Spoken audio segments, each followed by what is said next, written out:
comprendre quand elles seront en rupture. Et donc, on lui amenait un modèle économétrique. Il demandait toujours, est-ce que ce modèle, dans 6 mois, il va fonctionner? On disait, seulement si les hypothèses de départ fonctionnent. Il disait, donc, c'est à la poubelle, ça ne m'intéresse pas. Et donc, il a mis l'incertitude au cœur de sa réflexion. Et ça, l'incertitude, ça rejoint d'ailleurs la pensée hétérodoxe de Keynes, c'est le dire que finalement, on va avoir des chocs et que c'est la capacité du capitalisme à réagir à ces chocs qui en est sa force. Et en ce sens, il est bien libéral. Il pense que c'est bien les marchés qui sont là pour réguler et non pas l'État.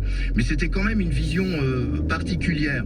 Et donc ça a mis modifié finalement son approche. Alors ça, c'est valable uniquement si le libéralisme ne tombe pas dans un excès complètement délirant comme depuis qu'il est devenu ce néolibéralisme, parce que le choc, c'est le choc définitif, il peut être vraiment renversé. Il y a, même si on gardera un petit peu son idée, mais même sa réactivité n'est pas assez rapide, à mon sens, pour éviter une crise, vraiment une grosse crise, quoi. Certitude. Et il a été très sensible à un moment à ça, mais seulement après 1994. Il a donc abandonné officiellement le Feldspiegel en 94, donc il y a une première période plus orthodoxe, 87-94, et à partir de 94, il a dit non, je dois être transparent, je dois absolument dire ce que je fais et je fais ce que je dis, c'est là où j'obtiendrai une crédibilité, où j'obtiendrai la confiance, il faut que les gens croient en moi, et c'est ce qu'on appelle un peu le jeu du chat et de la souris. Une banque centrale n'est pas puissante parce qu'elle a réellement un pouvoir, elle est puissante parce que les gens pensent qu'elle a du pouvoir. Et pour que les gens pensent qu'elle a du pouvoir, il faut qu'elle fasse confiance et donc qu'ils s'en remettent au modèle de la Banque centrale. Donc finalement, le modèle de la Banque centrale s'impose parce que les gens pensent que c'est le bon modèle. Mais pour ça, il faut qu'ils aient cette confiance. Et donc à partir de 94, il va beaucoup jouer sur cette idée de la transparence et sa parole deviendra une parole d'évangile. Et comme toute parole d'évangile, eh bien, ça crée des problèmes à terme chez ceux qui y croient un petit peu trop. Voilà. Et que notamment que toutes les promesses vont être suivies d'actions. Et je mettrai 3 limites à son action. De Alan Greenspan parce que il a mis par exemple cette idée que l'inflation était un phénomène psychologique, que c'était pas quelque chose de mécanique, que finalement il n'y avait d'inflation que quand les gens pensaient à l'inflation. Ouais, il a montré que le cadre de l'incertitude n'est pas seulement l'incertitude sur les données, mais aussi sur le modèle, sur l'équilibre, sur bon, ça c'était fondamental. Mais là où il a là où il a eu des limites, il y en a eu 3, c'est ça aboutit à une trop forte pour moi personnalisation de la Fed sur sa propre personne, ce qui fait que Bernanke a été obligé au début de faire du Greenspan, sinon ça marchait pas. 2, il a trop fait confiance au marché quand il a fait une bulle immobilière pour que les gens regagnent sur leur appartement ce qu'ils avaient perdu en bourse. Il a cru que le marché régulerait cette bulle immobilière et ça n'a pas été le cas et ça a abouti à la crise de 2008. Donc il est quand même très largement responsable de la crise de 2008. Et 3, il l'a constaté quand il a parlé du conundrum of the market, de l'énigme de marché, c'est-à-dire que dans les 2005, quand il a voulu calmer la bulle, il a monté les taux brutalement. Les taux courts ont monté fortement, mais pas les taux longs, notamment parce que les Chinois achetaient massivement avec leur excédent en dollars les bons du trésor à long terme.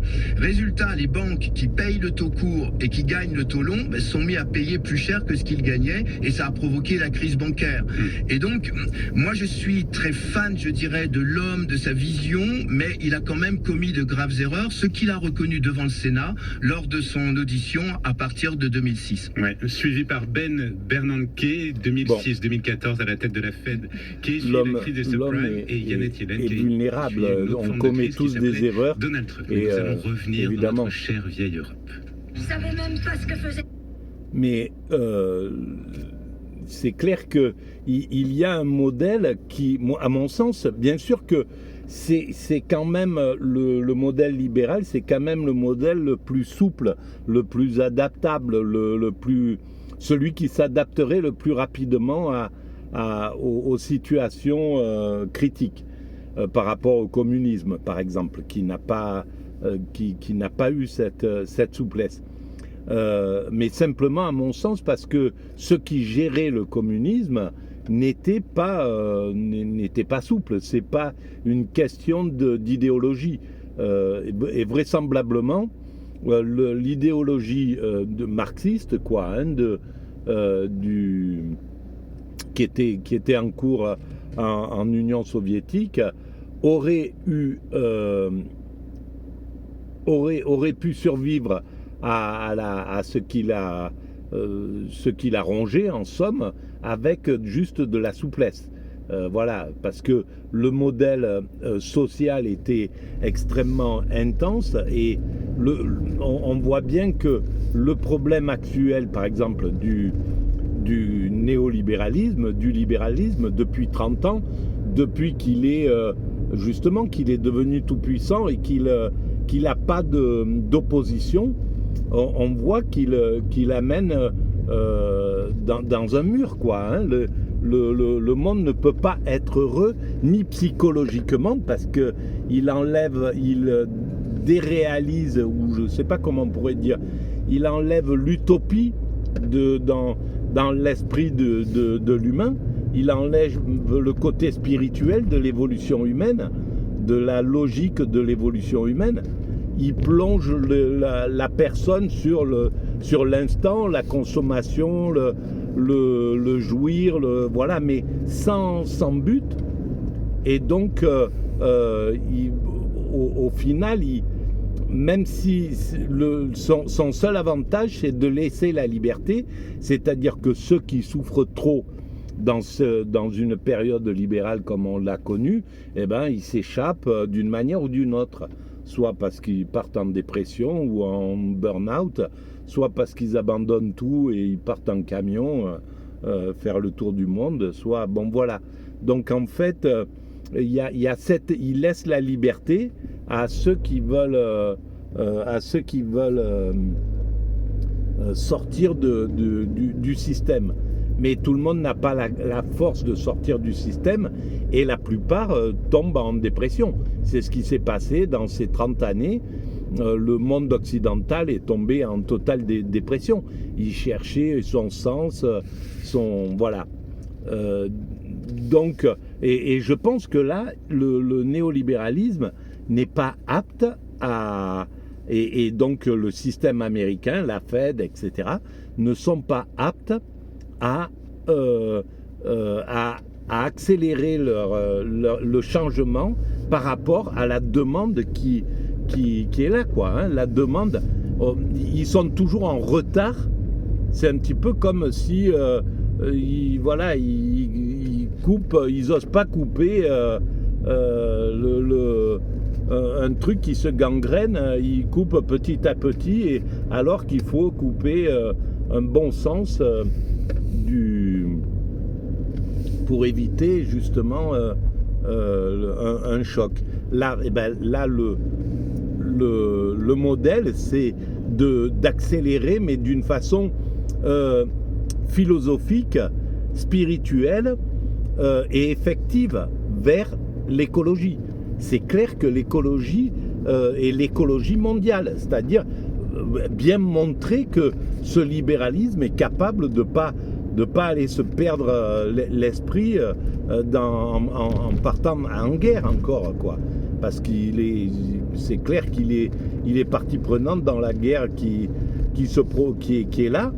Et donc, ça veut dire que, voilà, même en cas de drame, il peut quand même se castagner, perdre le sens des choses, voilà, pour focaliser sur la victoire, sur la bagarre, quoi. Et donc, en fait, comme deux bouquetins qui peuvent se battre sur les flancs d'un rocher, au risque de tous les deux tomber, voilà, quand ils sont en compétition, ils sont dans une surdité totale, ils voient plus, ils entendent plus, voilà, ils avancent comme des forcenés, quoi. Et donc là, il montre qu'en fait, il n'a pas du tout de souplesse, le libéralisme, parce qu'il ne se serait jamais engagé dans un conflit. Sortant du conflit du virus, sortant de la crise, en plus se positionnant devant une crise écologique énorme avec l'eau, avec la montée des températures, enfin tout. Le problème majeur, eh ben, c'est clair que un système intelligent aurait évité de provoquer, d'aller à la provocation, à pousser, à continuer à pousser ses pions comme avant, quoi, comme au temps de la guerre froide, comme au temps du combat contre le communisme. Ça veut bien dire que c'est atavique en somme. Le système, ce système capitaliste occidental est borné et il est au fond sur le caractère de ses dominants, de ceux qui le dominent et qui en tracent l'idéologie. Elle est complètement elle est aberrante, quoi. Voilà. Et donc on peut, un petit peu comme à l'époque de la peste à Venise, les nobles, les dominants, ils dansaient, voilà, ils étaient sur quelque chose comme ça. Et encore, à la limite, ils avaient plus de... Parce que les soins n'existaient pas, il n'y avait pas grand-chose à faire. Ils étaient devant une énigme. Alors, ils étaient plus... il était plus logique à cette époque de partir dans l'insouciance, mais là c'est complètement, c'est incroyable, quoi. Il y a